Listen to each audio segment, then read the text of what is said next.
Quem é você? Eu me chamo João Cândido Ferreira da Cunha Pereira. Nós somos 4 irmãos e eu sou 3º irmão. Fiz o curso primário no Grupo Barão do Rio Branco e depois o secundário nos Maristas, ali na Praça Rui Barbosa. Vivíamos numa época boa daquela infância e que tínhamos aqui jadas violentas que a gente passava pela rua pisando nas jadas, e hoje você quase não vê isto, mas naquela época era um inverno rigoroso e a gente levantava cedo, como todos vocês, e íamos para a aula de tênis, pisando naquela friagem. E depois, quando foi para definir o curso, tinha meu avô, que é médico, professor, ajudou a fundar a universidade, e mais 4 tios médicos. E papai, que era da magistratura. E meus 2 irmãos mais velhos foram para o direito, e eu, talvez para não ir para direito, eu resolvi seguir a carreira médica. E por coincidência, com o nome do meu avô, que era João Cândido Ferreira, que foi um dos maiores clínicos aqui do Paraná. Era respeitado e acatado, e fiz o curso de medicina, e dessas coisas curiosas. O meu tio era o catedrático de otorrino, então eu sempre me dirigi para a área da otorrino. Aí quando eu cheguei no 6º ano, um dos adjuntos da cadeira disse: João Cândido, por que você não vai para São Paulo e não faz uma especialidade nova, endoscopia peroral? E o bamba nisso é o Arruda Botelho, em São Paulo. Eu vou considerar, mas sempre pensando fazer só o otorrino. Aí fui a São Paulo e, curiosamente, eu andando naquela rua principal de São Paulo, encontrei um médico daqui do Paraná, Lacerda, que ele era médico da Beneficência Portuguesa.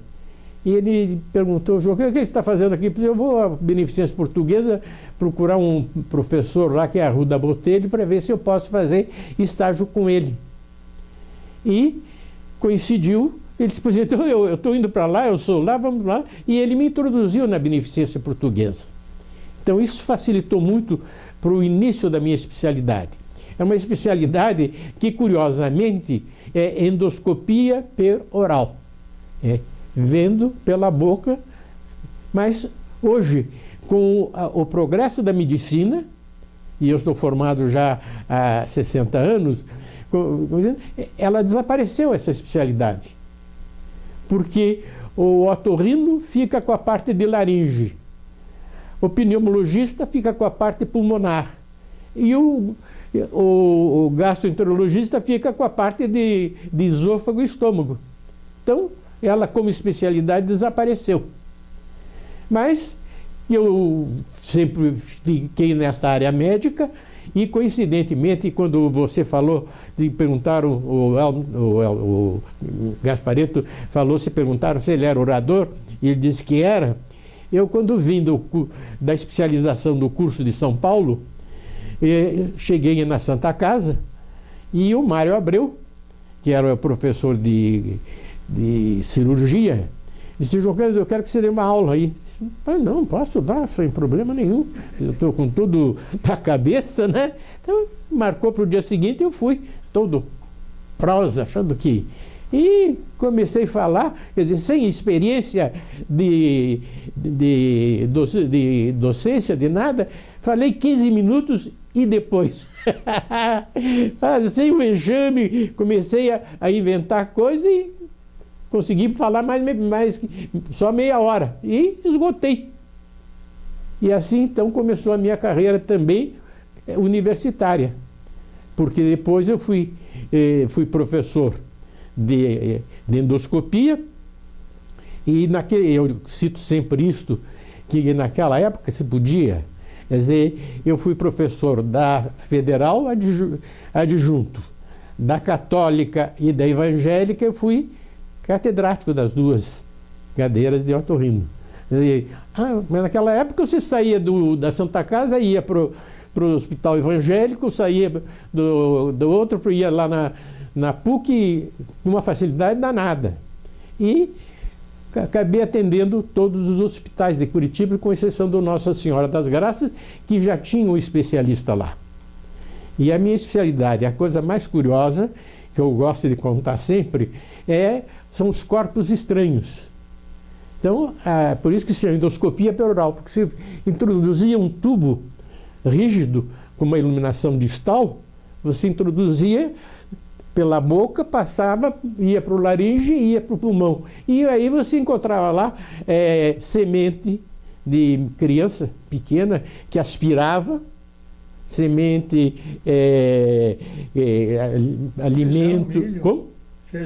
Feijão, milho, tudo. Espinho também. Hein? Espinho Espinho também, mas o espinho sempre ficava mais na parte de faringe. Mas eu estou frisando. Era mais crítico, né? Mais crítico. Estou falando mais na parte pulmonar, porque a criança passa a respirar com dificuldade. E eu tinha, até pouco tempo na Santa Casa, eu tinha uma coleção enorme lá, toda direitinho, mas depois a saúde pública chegou lá e disse que tinha que jogar tudo aquilo fora, que era perigoso de contaminar. E eu tive que, então, com uma coleção valiosa que eu achava, moeda era muito comum. Então, criança engolia moeda.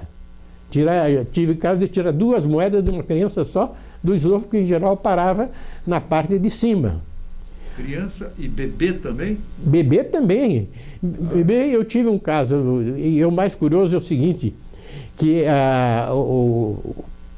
o paciente, ele chegava e contava com olha, doutor, eu me engasguei, foi na hora do almoço, mas aguentei até agora à noite eu vim aqui para o senhor me atender. Quer dizer, ele não se preocupava com o médico de chamar de madrugada, de coisa, mas ele aguentou firme. Eu tive um dia, era pós-natal, que eu fui chamado na Santa Casa, que uma criança respirando com dificuldade. E respira.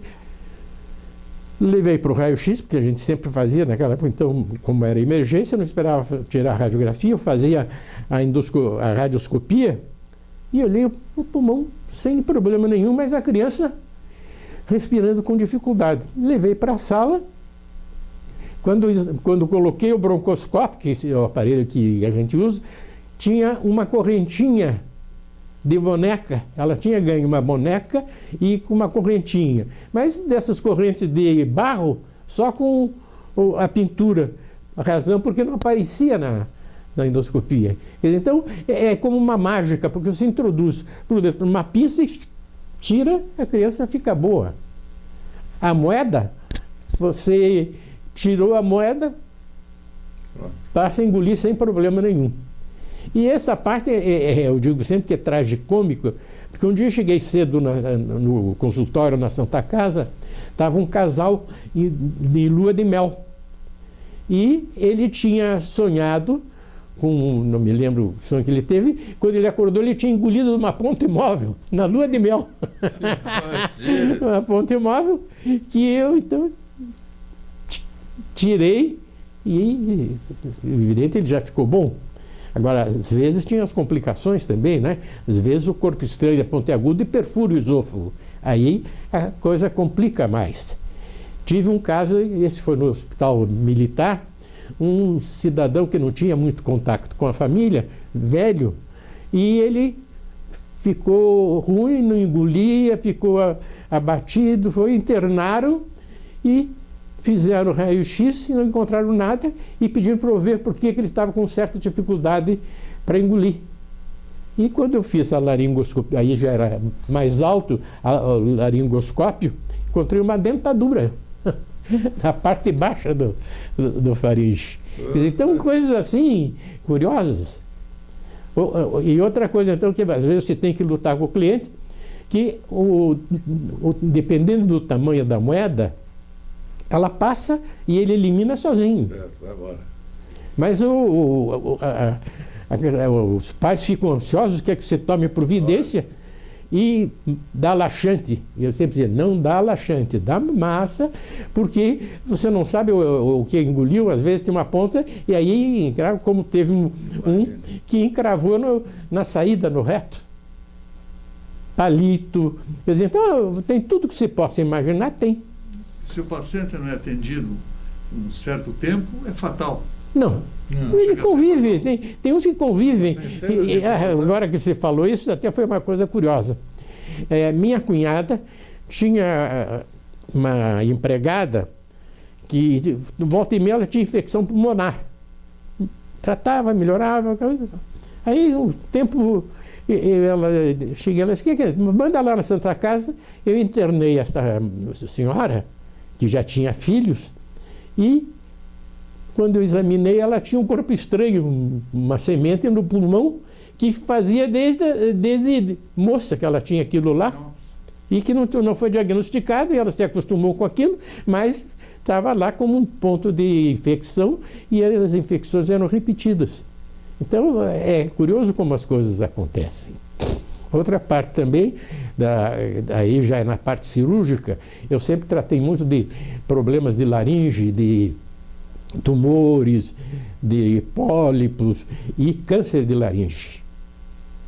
Tem até hoje alguns clientes que nós operamos, isso há 20 anos atrás, estão com sobrevida e falando. E quando se tira o laringe todo, ele aprende a falar com voz esofagana.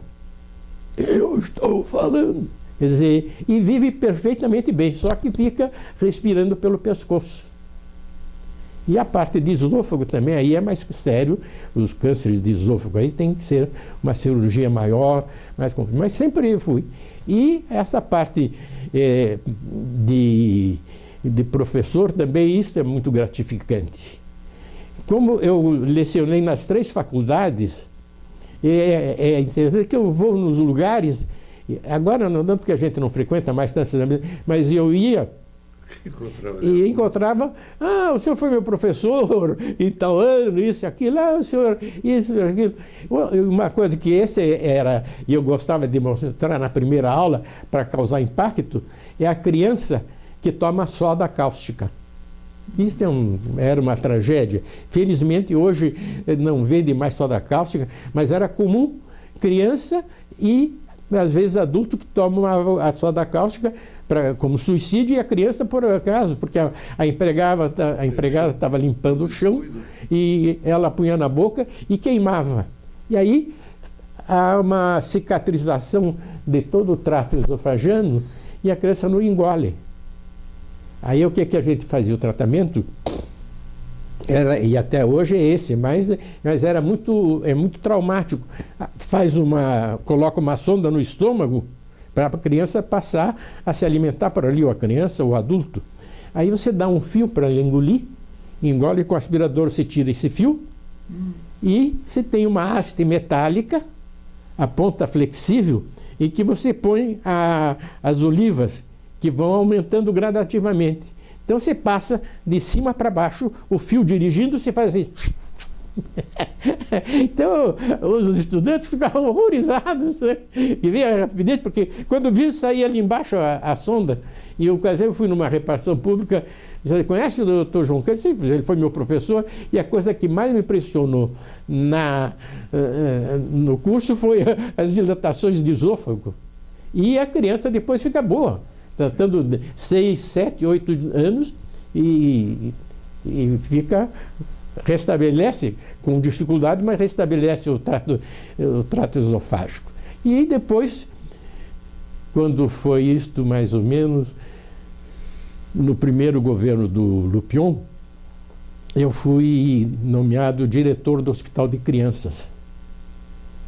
E com aquela dificuldade que continua tendo, como até hoje, falta de verba, falta daquilo, então nós lá do hospital, com um grupo de médicos, Oswaldo Faria da Costa, o Beltrão e mais outros médicos, e eu fundamos a Associação Raul Carneiro, esta que hoje tem o Pequeno Príncipe.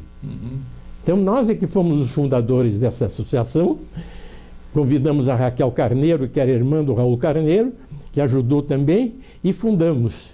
E com isso nós tínhamos condições de arranjar dinheiro para poder tocar o dia a dia do hospital, porque às vezes não tinha verba.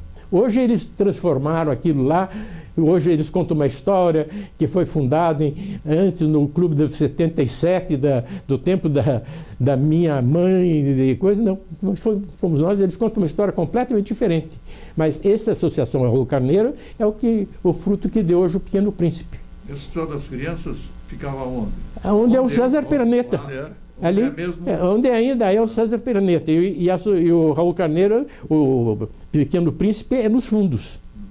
E foi ali. E era interessante porque a gente passou então a ter uma convivência melhor e mais fácil para poder tratar as emergências, coisas que já tínhamos recursos. Aí depois eu fui convidado, me lembro quem era João Neves, deputado João Neves, foi nomeado secretário do Trabalho, e me convidou para ser chefe de gabinete dele. E ele depois teve uma doença muito grave e eu então fiquei como secretário do Trabalho. Então, sem querer, de médico, eu fui ser secretário do Trabalho. Então, do Lupion. Então, eu sempre digo, naquele tempo dava. Então, eu atendia de manhã a Santa Casa e os hospitais, e de tarde eu ia para a Secretaria do Trabalho e fiquei como secretário do Trabalho um ano. Aí depois eu retornei para a medicina e fui aumentando cada vez mais o serviço, graças a Deus, a gente progride, e gostava, como até hoje eu gosto, da medicina. Mas meu pai, que era desembargador, ele dizia assim: meu filho, eu não quero morrer sem te ver conselheiro do Tribunal de Contas. Eu nem sabia o que era Tribunal de Contas. Se eu não quero... Aí eu passava, como sempre, eu passava de manhã, de tarde, de noite na casa do meu pai. Um dia, na hora do almoço, ele me disse: João, hoje eu vou conversar com Leônidas Eide de Oliveira, que é um conselheiro. E esse Leônidas Eide de Oliveira era afilhado do meu avô e muito amigo nosso. Então o papai foi lá e disse: olha, eu gostaria de saber o seguinte, quando é que você se aposenta, porque eu tinha interesse nessa vaga para o João Cândido. Esse desembargador, eu tenho um ano como conselheiro ainda, mas a vaga é sua desde hoje. Aí quando eu passo lá em casa, eu disse: olha, ele me disse isto. E era na época do João Elísio, que era o governador. Daí eu fui falar com o João Elísio. O João Elísio disse assim: João Cândido, não tem dúvida nenhuma, a vaga é tua, ele se aposenta para você, eu nomeio você. Aí eu voltei para ele e disse: pode se aposentar. E ele se aposentou, e o João Elísio tinha a turma dele, inclusive o Campelo, que era diretor da Sanepar na ocasião, que estava nos Estados Unidos. Quando soube que o Leônidas tinha se aposentado e que abriu a vaga, ele veio correndo para lá para pegar a vaga. Daí o João Elísio, essa vaga é do João Cândido e não tem perigo. Daí então começou todo mundo, aí naquela hora começa: vamos pegar essa vaga, vamos pegar. Daí veio o Campelo, o Roberto Guimarães, que a mulher dele era secretária de Educação, filha do Bento, e era secretário de Educação do João Elísio, querendo que ele fosse nomeado. Tinha o Amauri, o ex-ministro. A concorrência foi todos aqui, lógico, a vaga de conselheiro. E aí conseguimos, e eu fui nomeado conselheiro do Tribunal de Contas. Foi o ano de 82, mais ou menos? Não, 86. 86, o João Elísio era o governador. Temporário, né? Daí mas como um médico ser conselheiro, mas já tinha, nos outros estados já tinha um médico conselheiro. E eu realmente posso dizer que não fiz feio, porque desde o momento que você escolhe bons assessores e que te assessoram bem, você, com a experiência que tem, você faz. E eu me lembro que uma ocasião, lá na Santa Casa, mas que absurdo o João Cândido, médico, e muita gente até hoje diz, mas como é que foi? Aí o Arnaldo Moura, que é um professor conhecido que já morreu, disse, vocês estão falando, mas escuta, agora ele vai ser reeleito, é sinal de que ele não se saiu tão mal, porque se ele não se saído bem, ele não teria sido reeleito. E fui conselheiro, foi uma experiência realmente muito interessante. Eu já tinha a experiência de secretário de Estado, de diretor do Hospital de Crianças, e depois de conselheiro, e em 99 eu fui para a expulsória, porque com os 70 anos a gente tem que afastar. Mas indiscutivelmente mudou a minha vida. Nesse período o senhor não exerceu nada da medicina? Não podia exercer, você não pode ter outra coisa, eu não ser conselheiro. A Santa Casa foi uma época que você, depois que você aposentou do tribunal, né? Depois, não, era da Santa Casa, daí depois quando eu fui para lá, mesmo, né? daí eu não podia ficar com as três faculdades. Então eu fiquei só com a Federal, como adjunto da Federal, e deixei meus assistentes na Católica e na Evangélica. E quando eu fui presidente do tribunal, aí eu aumentava o serviço, aí eu pedi aposentadoria da Faculdade da Medicina Federal e fiquei só como conselheiro. Aí quando eu deixei a faculdade não, o tribunal que eu me aposentei, eu voltei para a Santa Casa. Foi na ocasião em que a Santa Casa estava muito mal e foi a fusão com a PUC, que aliás foi a pior coisa que aconteceu. E eu fui eleito para o conselho. São 3 membros da Santa Casa e 7 membros dos maristas. Então, evidentemente, eles é que mandam na Santa Casa. Hoje eles são donos da Santa Casa. Nós só somos... E agora, com a morte do Iseu, que foi nosso companheiro na coisa, que era o Iseu, eu e um outro médico, com a morte dele, eu fui conduzido para vice-provedor. O Iseu era o vice-provedor. Daí eu fui ser vice-provedor e estou como vice-provedor até hoje. Eu sou do conselho e vice-provedor. Então, essa parte... E esse ponto que nós tínhamos conversado antes, que eu esqueci, quando eu me formei em 53, 3 anos depois, 56, foi fundado o Conselho Regional de Medicina. Quer dizer, 3 anos depois. E foi fundado no Hospital São Vicente, que era não sei se vocês lembram, era o Milton Munhoz, o João Vieira de Alencar e outros médicos. E como eu estava ali, eu fui um dos escolhidos e fiquei com o número 12.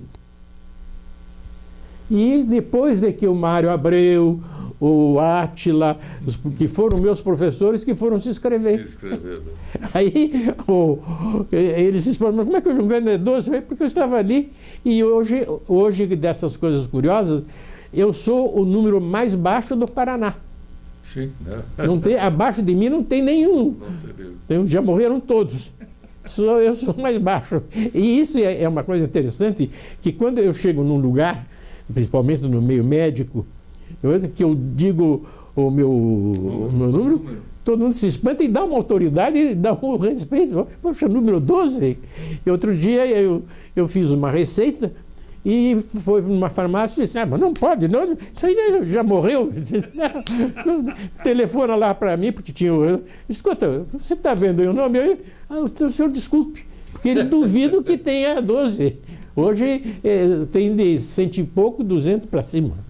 E eu estou como 12. Nem o 13 não tem mais, né? O 13 não, que era o Valfrido Leal. Ah, era o Valfrido. O Valfrido Leal era o 13. Ele morreu, que foi meu colega de turma.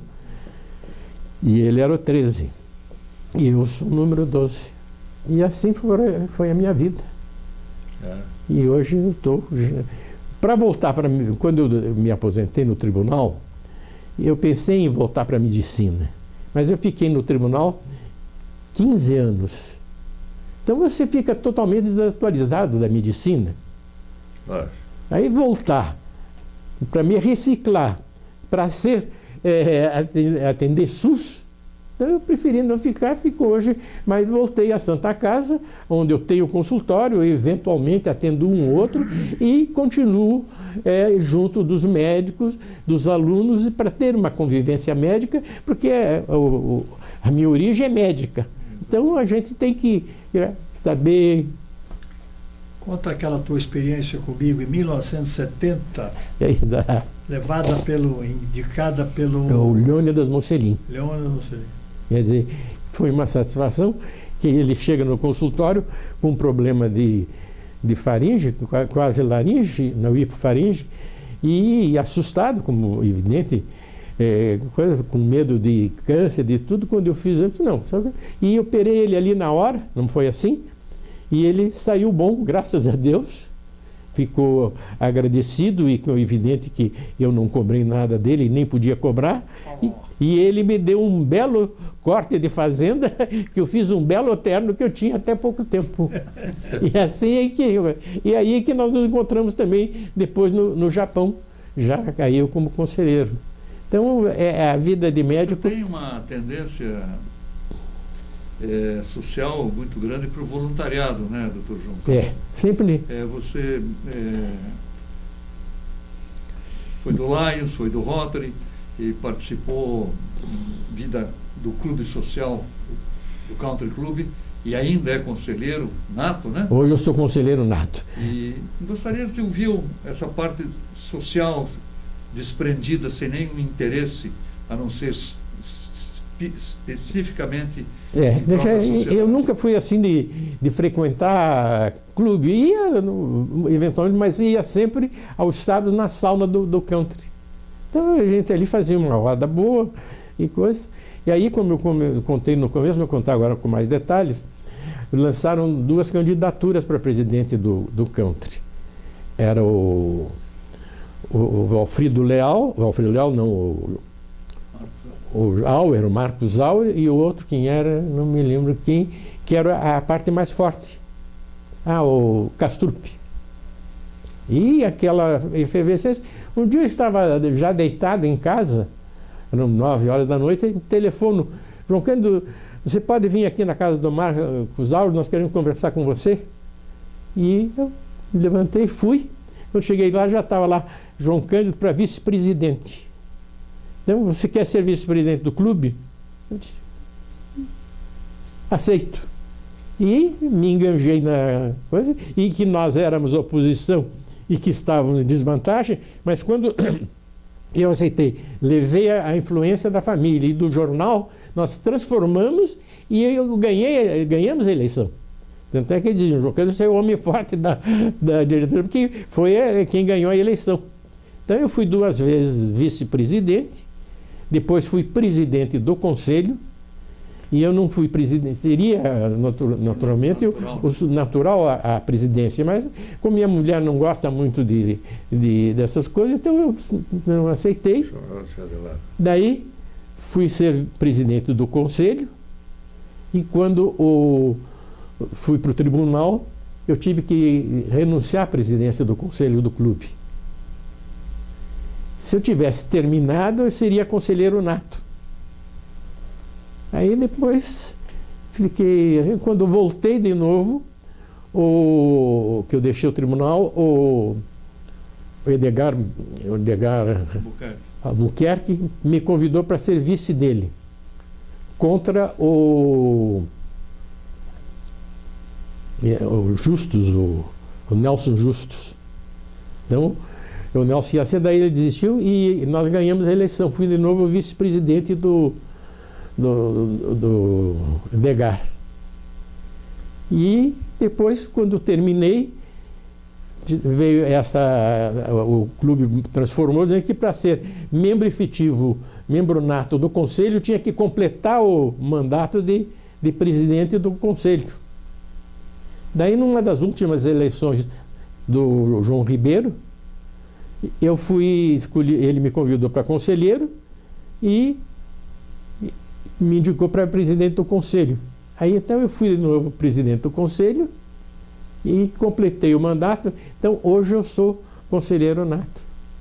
Isso é interessante porque a gente como conselheiro nato, você é sempre convocado para as reuniões do conselho, que é uma vez por mês, então você sempre está ao par das novidades do clube.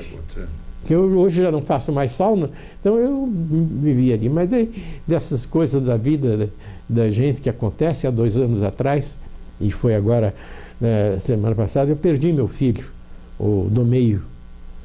Ele teve um infarto com 56 anos, infarto fulminante. Ele morava em São Paulo.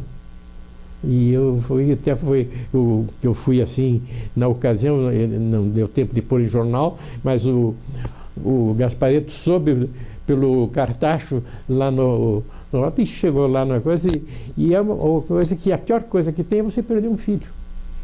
Não, a gente não. Então o clube hoje não.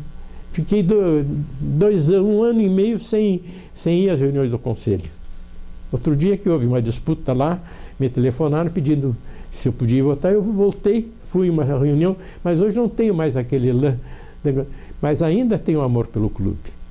Mas hoje eu sei que a hora que eu quiser, eu recebo todo mês as atas, as propostas para sócio, para tudo. Então você continua integrado, você mesmo não indo participativo lá, né? Exatamente. E daí teve socialmente Lions e Rotary. O Rotary Lions ou Lions Não, Rotary? Rotary e Lions. Eu fui rotariano porque meu avô também foi rotariano, João Cândido, que era médico como eu, e ele foi inclusive o governador do Rotary. E eu fui para o Rotary Centro, e depois eu me irritei lá numa ocasião com um diretor, e também eu estava prejudicando o clube, porque as reuniões eram na hora do almoço, e eu tinha muito serviço, muita emergência. E a minha vida de médico, eu atendia emergência de manhã, por causa desses corpos de trânsito, de tarde, de noite, saía de madrugada. Felizmente que não é hoje, porque hoje dá medo a gente sair de madrugada aí, mas saía de madrugada, eu ia, voltava 2 horas, voltava, dormia e acordava. Aí eu fui pedir demissão do Rotary Club. Aí depois fundaram o Lions, que era o Vitor Ferreira do Amaral Filho, que trouxe o Lions para cá. Aí eu entrei no Lions. E também... Mas aí depois eu cansei daquelas reuniões da obrigação, porque às vezes eu não podia ir e fiquei pouco tempo no Lions. Mas no Rotary, eu me identifiquei mais com o Rotary Club e o Lions. Em 1919, foi fundada a Gazeta do Povo, Benjamin Lins e de Plácido Silva.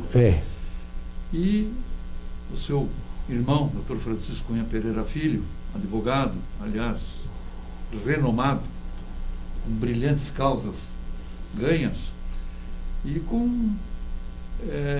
sempre conhecido na sociedade por várias ações que ele fazia, de modo realmente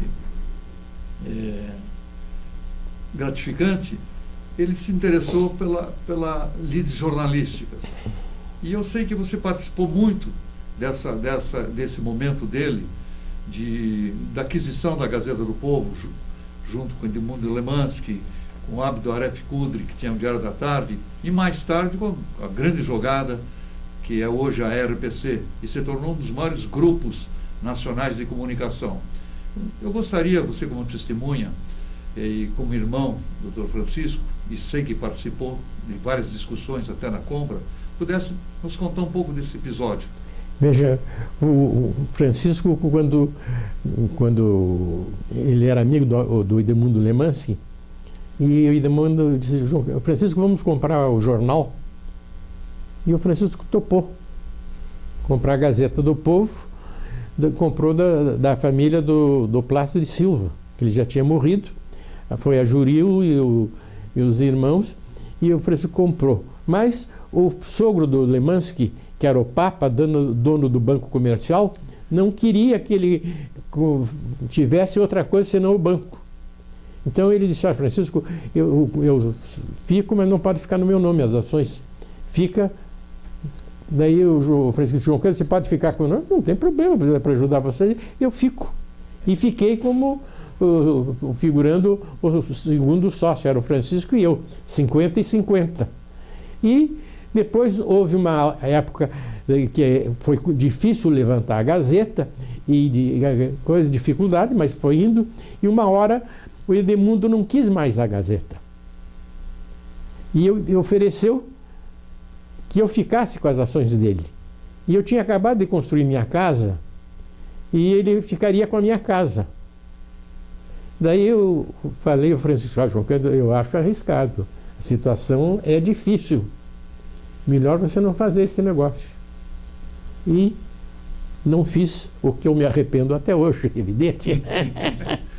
Porque com o tirocínio do Francisco, a Gazeta levantou, depois eles compraram o Canal 12, e ele fez essa mesma proposta ao Lincoln lá em São Paulo. Também ele queria que o Lincoln ficasse, porque o sogro dele não admitia que ele tivesse. E também o Lincoln não ficou.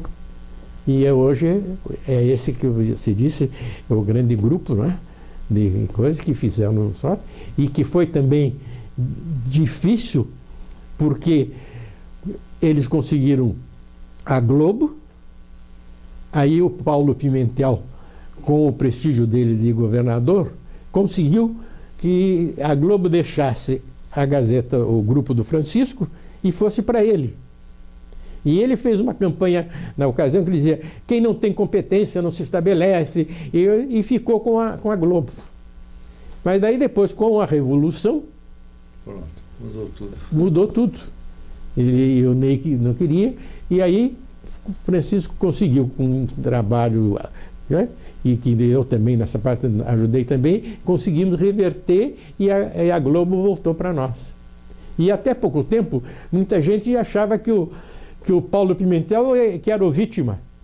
Quando não foi o contrário, ele que primeiro tirou. Daí depois nós conseguimos recuperar. E hoje é essa potência que é, não é isso? Do Estado inteiro, com 7, 8 coisas. E é gratificante. E as campanhas, né? Sim. E o Francisco não. Nessa parte. Os royalties. O Francisco sempre. E como nós sempre fomos muito unidos e sempre nos reuníamos na casa do meu pai, eu ia 3 vezes lá, o Francisco uma vez no fim da tarde, então a gente estava sempre em contato, e ele contando para o papai e para a gente. Eu acompanhei todos esses movimentos. Ele ficava o Francisco se entusiasmava realmente com as coisas, com esse do royalties da Itaipu, que foi uma luta, e quando ele venceu, a satisfação que ele tinha. Outra coisa também que eu gravei, que não esqueço, é a mídia. Eu nem sabia o que era a mídia, e o Francisco, então, foi um dos primeiros a apresentar uma palestra aqui sobre a mídia. Então eu me lembro que ele foi lá, leu, e aí que então eu comecei a saber o que era a mídia, porque naquela época ninguém falava em mídia. E hoje qualquer coisa é a mídia. Então são essas coisas interessantes que a gente acompanhou, as crises, tudo isso, aquilo, e assim tem sido a nossa vida. E sentimos muito Francisco dessas coisas curiosas, capacidade brilhante, mas ele teve um câncer e se abateu e se entregou. Que tinha medicamentos, todos, e ele não quis mais. E foi moço ainda, para nós. Meu pai foi com 100 e poucos anos, minha mãe com 90 e poucos anos. Então a gente tinha. E ele foi com 80 e poucos anos. Mas faz falta. Do seu pai é uma passagem muito bonita na Assembleia Legislativa, né? Ah, sim. 102 anos? Não, 103 anos. 103 anos. Ele foi. Sempre quiseram dar o título de cidadão honorário para ele. E o Aníbal Cury insistia, e aí ele concordou. E quando ele fez 100 anos, entregaram o título de cidadão honorário de Curitiba, porque meu pai era mineiro, nasceu em Peçanha, era um distrito de Governador Valadares, e veio para cá e recebeu o título de cidadão honorário, que foi ele com 100 anos. Foi uma festa muito bonita na Assembleia, e o Aníbal era o presidente, e quando fez a saudação ao papai, ele se atrapalhou no discurso escrito, as folhas, ele se atrapalhou todo e terminou meio cambalhando o discurso, e o papai pediu a palavra e agradeceu de improviso, com 100 anos. De improviso, e ainda contou uma fábula do cidadão que era modesto, que estava passando numa caravana e com pão velho esquentando no braseiro dessa caravana. E aí o dono da caravana disse: você está pegando aqui o cheiro aí, não pode ter que me pagar tanto. Aí eles levaram lá para o juiz e não, ele usou o douro da comida para temperar o pão. Eu quero que ele pague. Daí eu disse: tá certo, tem que pagar mesmo. Perguntou: o que você tem aí? Eu tenho umas moedas, deixa eu ver. Pegou as moedas, balançou e disse para o cidadão: se viu o barulho? Então, se está pago com o barulho da moeda, ele paga a fumaça que você quer que ele pague. Então, ele contou esta fábula de improviso, com 100 anos. Então, era uma figura que dava uma satisfação para a gente, e cuidava da vida dele, ia a banco, sabia o número das contas e tudo. Então, interessante que esse episódio que você está contando está gravado. Ah, está gravado? Da Assembleia, da homenagem? Sim. Não, do episódio propriamente, da homenagem feita a ele na Assembleia, com a modernidade das plataformas de comunicação. Exatamente. E está gravado em vídeo. Foi uma emoção muito grande para nós. E naquela época todos nós éramos vivos, né? E agora, há 1 ano e meio, perdi minha irmã, que morava na Paraíba, com 7 filhas mulheres. Então, a família ainda... Essa coisa que vai indo, morre um, morre outro, mas nessa época do papai, nós todos pudemos festejar, ele com 30 netos, 3 bisnetos, quer dizer, uma família enorme. Foi uma festa muito bonita, que a gente não esquece. Uma satisfação para a família. Tá bom assim, Dom? João, peraí, conte algum fato pitoresco da tua vida profissional de médico. Pois é, eu contei aquela dos corpos estranhos. Ah, tá certo, desculpe. Contei que sabe que era uma satisfação você tirar um corpo estranho de uma criancinha que está ali, a família toda, você, como mágica, né? Você tirou, fica bom. Porque uma cirurgia você tem que cortar, dar ponto, tem que esperar cicatrizar. Tem que cicatrizar, você fica... E essa você não traumatiza nada, só tira, resolve o problema. Mas não temos um tempo ainda, e o Dr. João Cândido Cunha Pereira, hobby dele, futebol, tênis, esporte, nunca teve essa por dessas coisas curiosas, você sabe que eu nunca tive assim um hobby. O único hobby foi um tempo jogar tênis lá no clube e a sauna. Futebol nós nunca fomos adeptos. Então não tenho assim, mas aprecio coisa, mas não tenho assim um hobby de... Você viveu desde o seu talento decididamente pela área médica. Pela área médica, exatamente. Mesmo depois deixando como voluntariado. Sempre, exatamente. Até hoje na Santa Casa de Misericórdia. E por ser Santa Casa de Misericórdia, lá naquela minha época, né, era onde atendia os doentes de graça, né? Hoje com o SUS não tem doente de graça. Mas naquela época tinha o doente que se atendia de graça. E o sujeito ficava agradecido para você.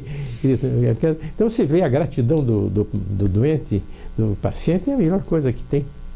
Você foi um dos médicos que nós chamávamos antigamente médicos de família, né? A gente deu... Mário de Abreu, Plínio Pessoa. E como era essa fase? Também uma fase gostosa de você poder entrar na casa do paciente, orientar, ver a mãe, o pai, os filhos. Então é gratificante. Só quem vive isso é que sabe o prazer. Você, quando entra, a esperança do doente... Chegou o médico, vai resolver tudo. Vai resolver tudo, né?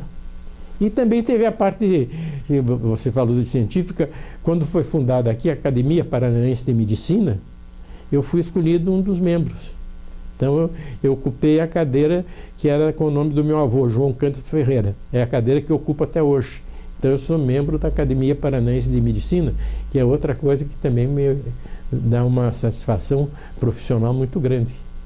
E tem reuniões normais? Ah, tem reuniões normais, você tem que apresentar trabalhos, tem que monografia, falar sobre o teu patrono. Então, sempre é muito interessante que você tem que mostrar para trabalhos científicos, né? Mas hoje, depois que você vai ficando assim com essa idade, Muito bem. você já não se entusiasma de- tanto. Mas ainda bem que tem uma coisa ou outra para se distrair. Acho que tá bom, né?